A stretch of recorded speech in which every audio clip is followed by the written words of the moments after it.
Per ordinance.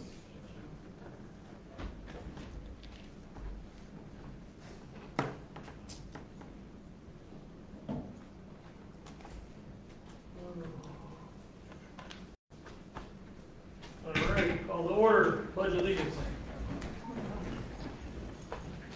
Pledge allegiance to the flag of the United States of America and to the republic for which it stands, one nation, under God, indivisible, with liberty and justice for all. Good afternoon, everyone. All right, today is Tuesday, July 14th, community of a whole. Roll call, please. Commissioner Dixon? Here. Commissioner Weeding? Here. Commissioner Walsh? Here. Commissioner Michael? Here. Mayor Lyons? Here. We have a quorum.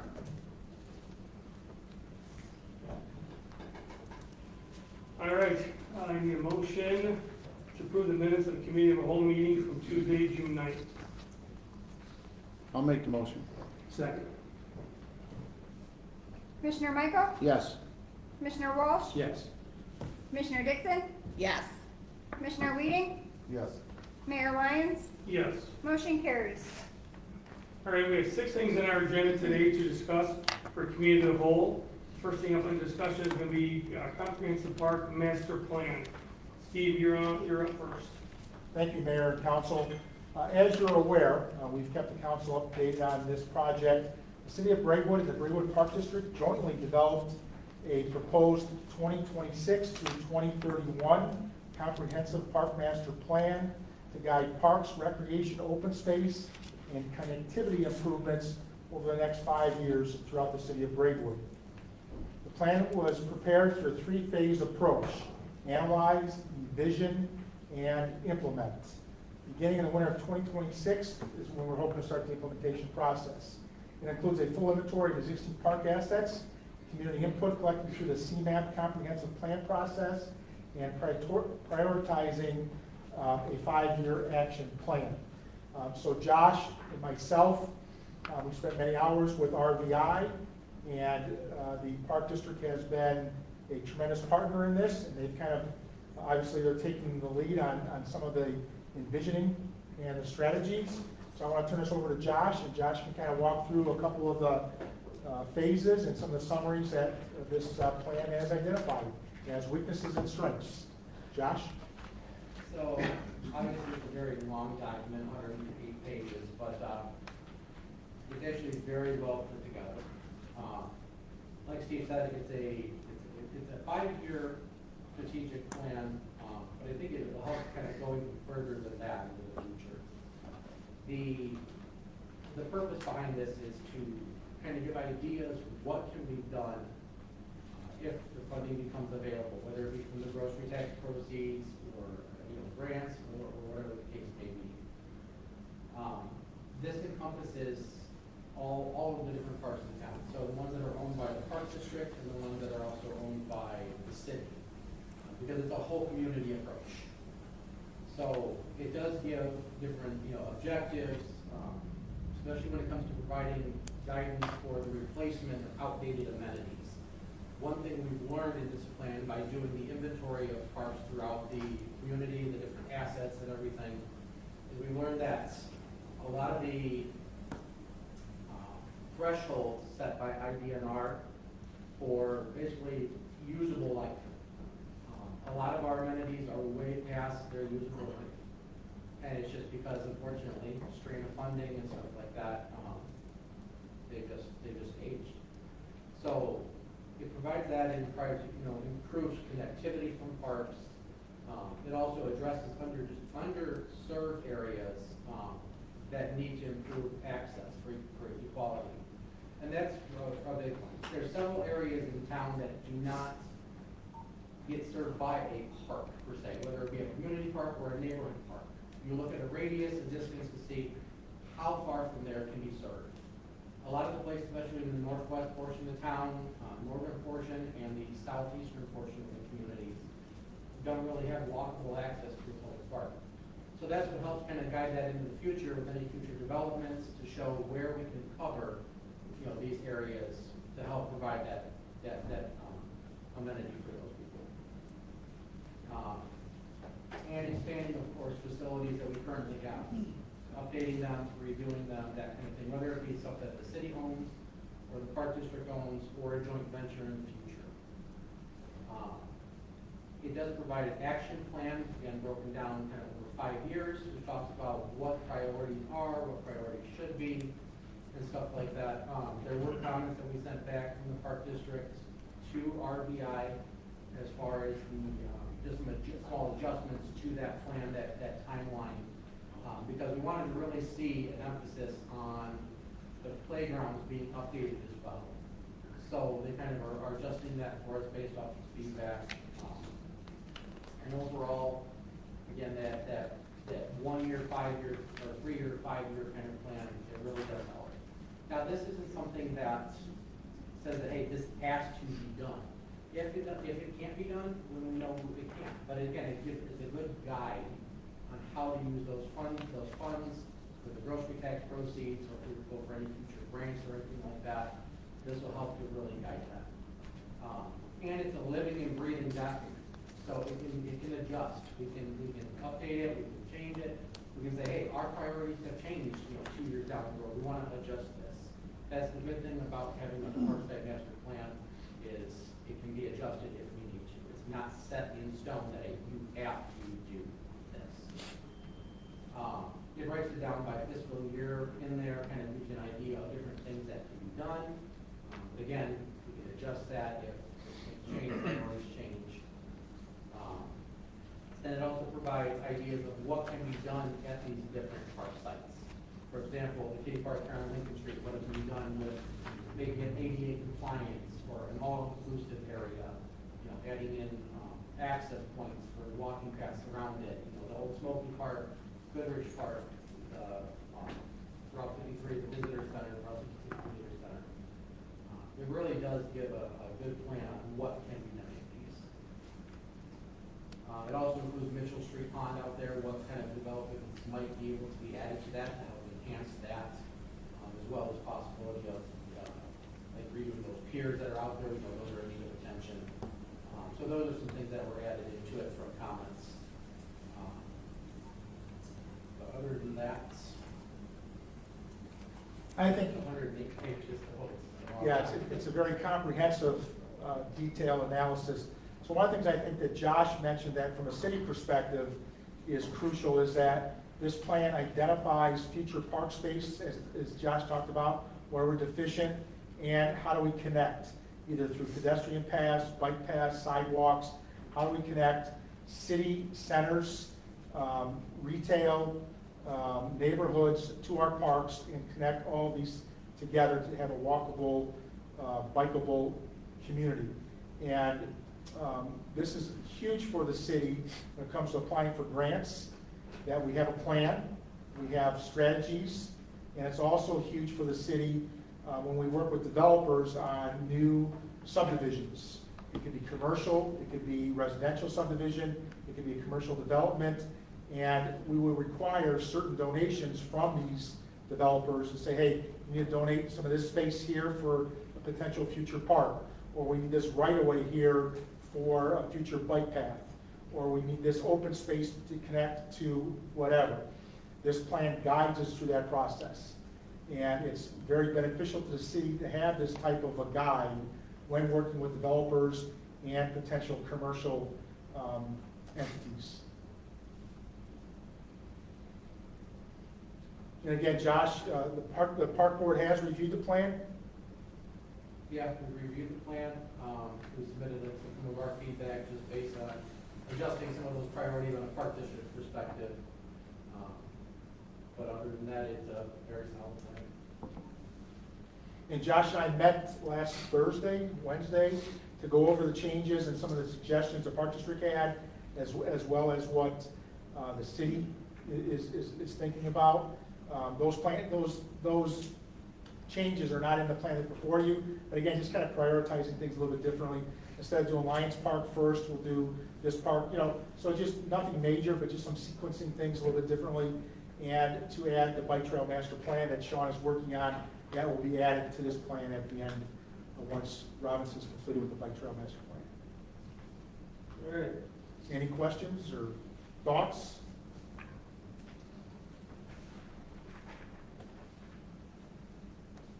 We got anything? All right, I like it. Okay, we're gonna move on to the next discussion. Durazio Ford, the pole sign variance. Steve, you got the lead on this? Yes, and this, I'll make this very, very quick. Last night at the Planning and Zoning Commission, the Planning Commission voted 5-0 to approve a variance regarding the Durazio dealership. The variance is for a second pole sign that is approximately 130 foot in height. 47 foot in height and 130 square feet of surface space, which exceeds our ordinance. We believe that this is a proper variance, as they need highway visibility to show their brand. And one of the things we did talk at the Planning and Zoning Commission last night briefly, and Commissioner Walsh was there, we talked briefly about creating maybe a highway district for signage. So these variances are not before us all the time. We would allow higher signs along a highway district because it makes sense, interchanges, and to get that type of visibility versus a sign in downtown Braidwood or in Braidwood off of Division Street. So they're two separate areas, two separate needs the developer has to have. And so one of the things that we'll be working on is creating a highway zoning district for signs. So these variances don't have to come before you every time that we have one. I'm sure we'll be coming back with one for Bauer once they're ready. So we recommend this variance. It is within, I think, a proper scope, and Planning and Zoning Commission felt the same yesterday. I know when we put signs, we want to do things that are downtown area off of the state road, we have to go through IDOT. Is there gonna be a permit process for these businesses for IDOT? No, because it does not front any, where the signs are going. It's off of Easy Street, at the two entrances off of Easy Street. So it has no IDOT, and they're not digital, so it's not a viewing issue as a byway, because IDOT has certain requirements on digital signs. They have to be set back so many feet, and all this other good stuff. These do not require that, so IDOT is not involved. Thank God.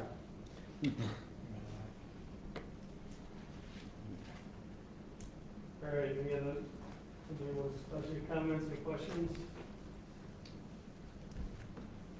Okay, discussion number 3 is common storage, the final plat.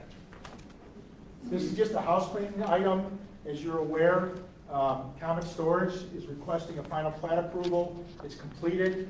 They made some changes with regard to their entrance and their drainage. So they had to kind of do some of their plats and look at the different, the way it was built. In order to make this perfectly legal from a plat perspective, they had to redraw some of the things, put it on the plat, and the Planning and Zoning Commission saw this last night. They approved it 5-0. Again, this is more of a house cleaning item to clean up some of the work that they did that was outside the scope of the initial plat, or the initial plans. So Sean worked on this, we moved this quickly, and it's before you now to consider. Again, house cleaning, just picking up some of the changes that they made with regards to their entrances and their drainage. Any other comments from the board? Okay, we'll move on to discussion number 4. 3B Storage LLC letter of credit at 265 North Hickory Street. Sean, you got this one? Right? Yes, I do. This is actually just a letter of credit. This is for the self-storage facility on Hickory Street that Bernie Durazio is putting together.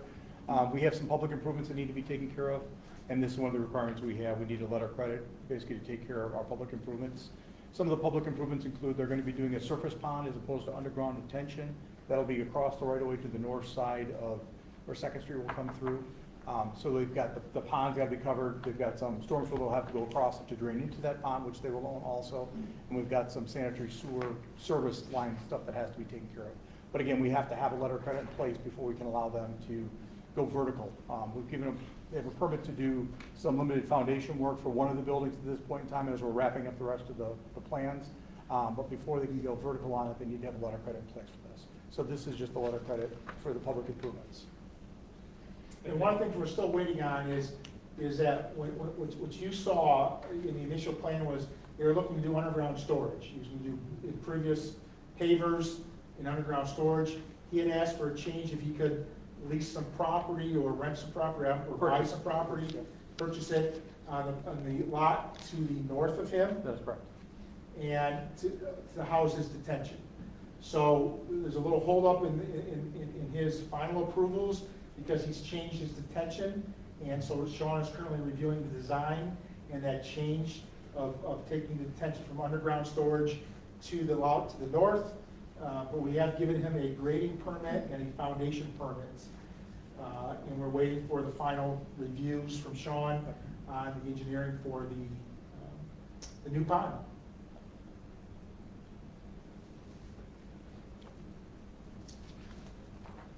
Any board comments, questions? Thank you. Okay, discussion number 5. This is for the chief of police, sale and distribution of certain intoxicating substances. Thank you, Mayor. You have the floor. All right.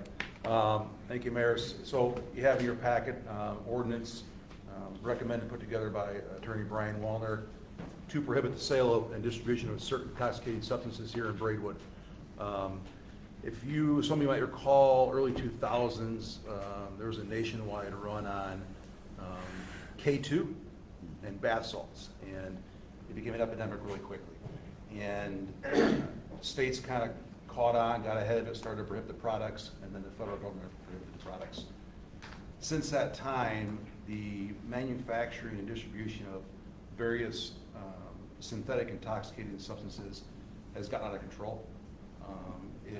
And although a lot of these intoxicating compounds, whether they're liquid, gummies, or alike, are restricted to 18 or 21 and older, depending on what the product is. As you know, kids can get their hands on this kind of stuff, and parents don't know what to look for. The days of checking your teenage kids' bedroom drawers for Pabst Blue Ribbon and cigarettes are long gone. Pabst Blue Ribbon? This product is sold in attractive, marketed to youth type of cans, various containers. I've got up in front of the council right there 2 popular products sold at many establishments here in Braidwood. Commissioner Michael on his right hand, our left side, is a very popular Delta 9 vape cartridge. It's a THC product. And in his left hand to our right is a very popular high dose kratom. Kratom is kind of the more popular run right now. It is a plant derived, but it's used for various stimulations, highs, depending on the dose you take and what it's mixed with. It can be a high run of energy or a really low depressant. So at any rate, Attorney Wallner had put together really a combination of an ordinance that Coal City just passed with some addition of THC and hemp restrictions and a Shorewood ordinance that I was part of when I was there. Kind of combine them both to do more of a catch-all. So right now, you may have heard the DEA has announced that they are going to schedule kratom. Scheduling kratom means it's now a controlled substance. The problem is, this is supposed to go into effect in August. And in fact, my conversation with the manager at Route 66 Tobacco said his distributor told him August 4th they're no longer delivering any of these kratom, 7-OH kratom products to the store. And he's one of many that sell in town in Braidwood. It's not unique to Braidwood, it's everywhere. It's everywhere that hasn't passed this ordinance yet. The problem is there are other kratom-infused products out there, and it stinks that the moment the state, and in this case DEA is going to schedule that one kratom product, the moment they schedule that, the manufacturers find a different workaround. In addition to that, the state of Illinois, effective November 12th, is regulating hemp-infused products, and they're going to fall under the Cannabis Regulation and Tax Act. So a lot of hemp-infused products that you can buy at a storefront now to move their way to a dispensary But either way, they're gonna find their way into the wrong hands. So we're recommending here in Braidwood that we pass a really all-encompassing ordinance that Attorney Wellner's put together. The language in here is broad enough in nature that we think if there's a new workaround by the manufacturers, the chemical components or the result of consuming this product, the way it stimulates the body or depresses the body, will violate city ordinance, and we can enforce it by fines ranging from $250 to $750, per offense per product in cases that it's a business selling it. It's not going to be, oh, you're selling 90 products, your fine's only $250. If they got their stores full of it, they could be fined pretty heavily. So it's recommended in this ordinance that it goes into effect September 1st. Making it in effect September 1st would allow us an opportunity to educate all our business owners. Some don't know the nature of this product or the damaging effects of these products. So we want an opportunity to go out and meet with them, provide them literature, explain to them why this is bad. Some of our business owners or business managers know what they're selling, others don't quite so much. So an opportunity to educate them, insist they comply. We'll follow back up post September 1st to verify compliance. And then after that, if they continue to try to sell the product, we have an enforcement measure in place with this ordinance. 3 weeks back, maybe 4 weeks back, that vape right there in front of Commissioner Michael, 6-year-old girl, a Milwaukee girl, south of Milwaukee, caused a deadly car crash, fatal car crash, and admitted to smoking that while driving that very product right there right before the crash. So these, you've seen them. You've seen kids go up next to you at a stoplight, puffing on that vape. When vapes first came out, it was just tobacco. Tobacco was an alternative to save our lungs. It was better than smoking cigarettes and cigars. And within a matter of months, I think they started to infuse these vapes with various intoxicating compounds. So it's dangerous, and I think we in Braidwood need to get ahead of it. Coal City and others around us have passed similar ordinances, and I think if we all do it, we can do a better job of pushing stuff out of our area to help protect our youth. Thank you. Yeah, the Kratom, you can actually buy like in plant form, correct? Plant, it's very popular in energy drinks right now. Our gas stations are all full of Kratom energy drinks. It's harder to consume a damaging or dangerous level through liquid like it is those tablets. You can overdose quickly on those tablets. But yeah, they're all over. Plants, liquid, gummies, tablets, vapes, you name it, it's out there. So this would stop the taste testing they had at the gas station for Yeah, the it sure would. THC? Sure would. I was like, oh my gosh. Is it always a back and forth where you pass an ordinance and then they change? Yeah, they'll change like a molecule or something, The manufacturers change something, is it always a fight with that at your level? Yeah, it can be, and I think, and Attorney Wellner can speak to this as well, there's language in here that sort of puts us in a good position to be able to still enforce it, even though they might change one chemical in this compound. The effect of the product on the consumer is a violation of the ordinance. Is that, Brian, anything else to add to that? Yeah, and we included language like any derivative of it or any other analog that would be similar to it. So you're a step ahead. Expecting that, they are gonna modify it at some point in time. All right, Can I Janine, ask a question? I was just gonna bring you up.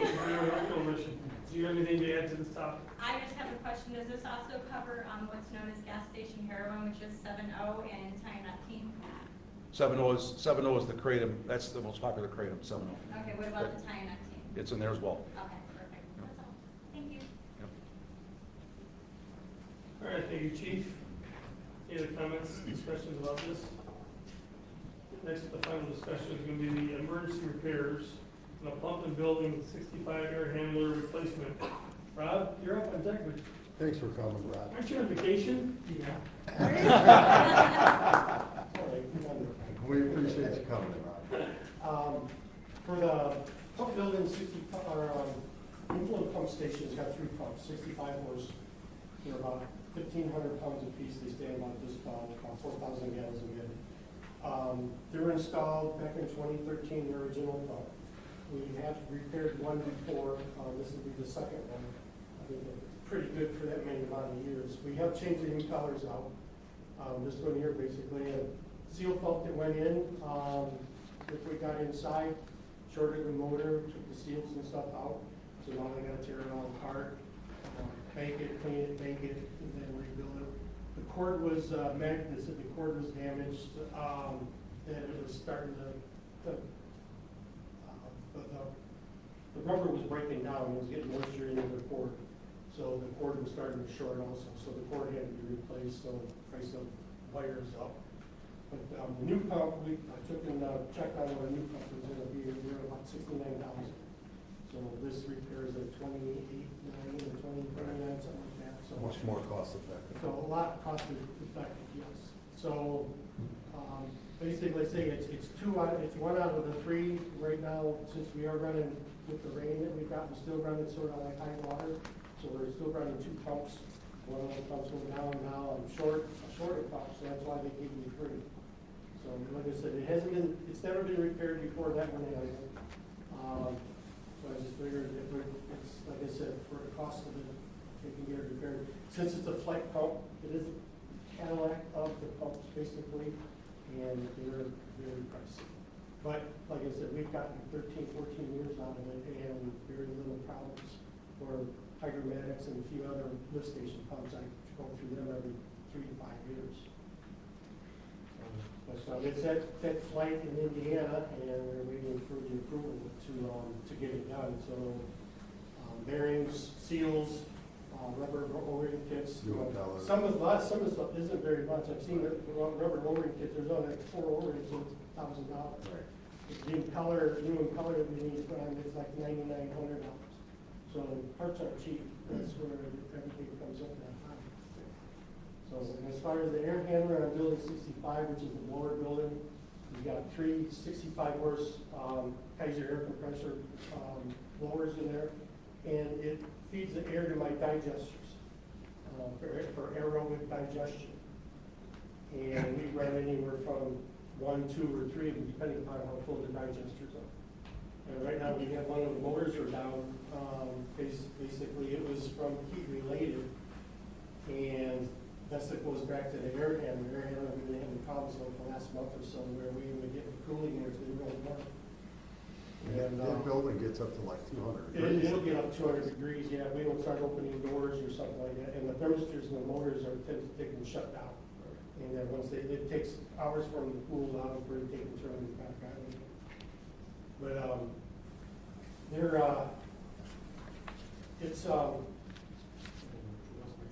They got some age to them too, don't they?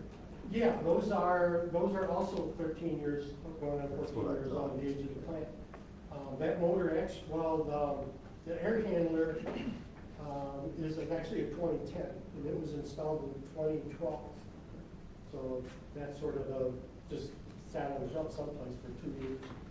But it's a 10-ton unit, which means that's the size of the capacity that it'll handle.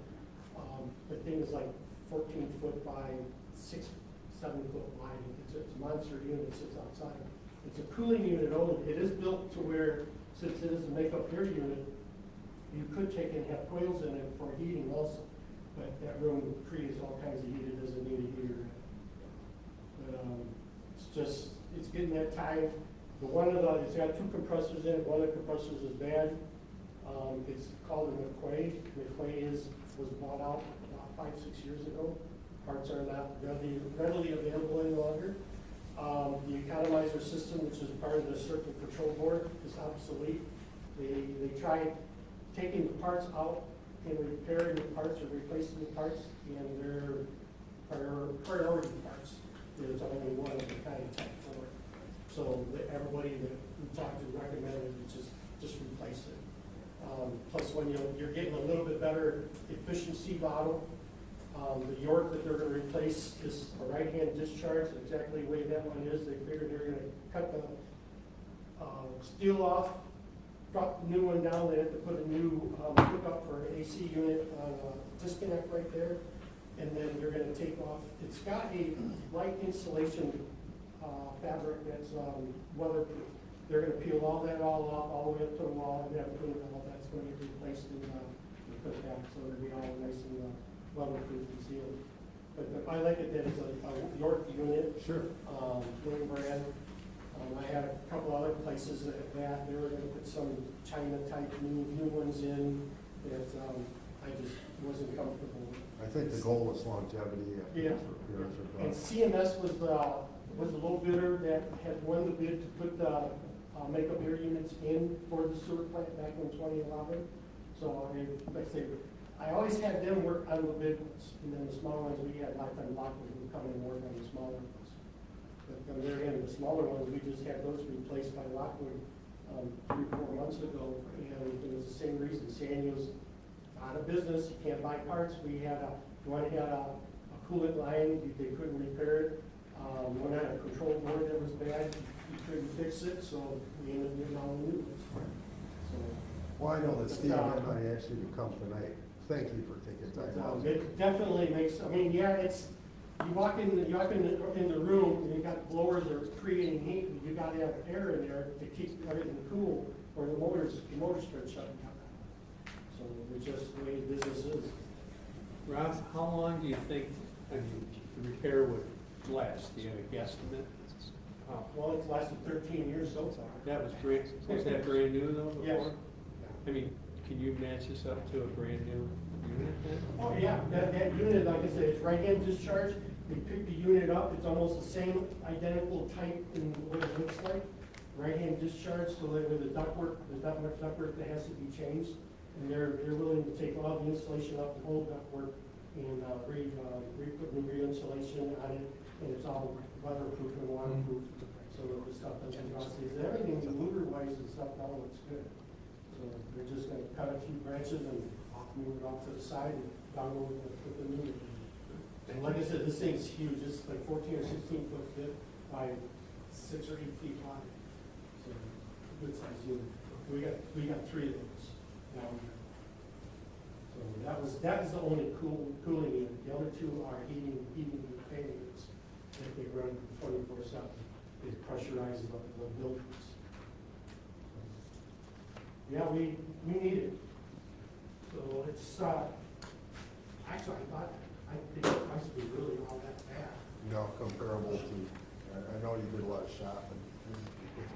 And I come back to CMS because they've been good to us, and they say they're the installers, they know the system, they know how to, they'll hook up, they'll know how to go into the, hopefully hook into the SCADA system with it, and we've been working with them over the years with that.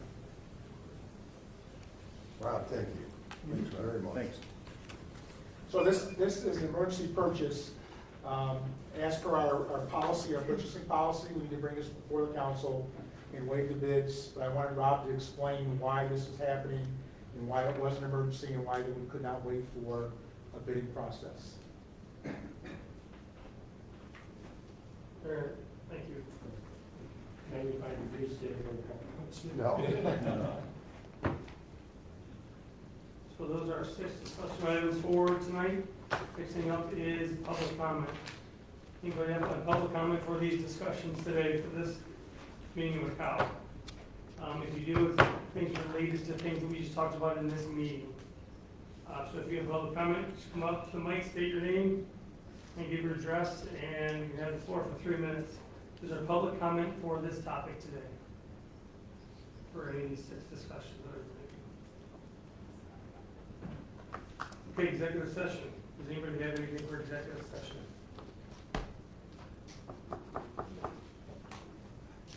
Okay, next thing on the agenda is, the next meeting we will hold is scheduled for Tuesday, August 11th at 6:30. I need a motion for adjournment.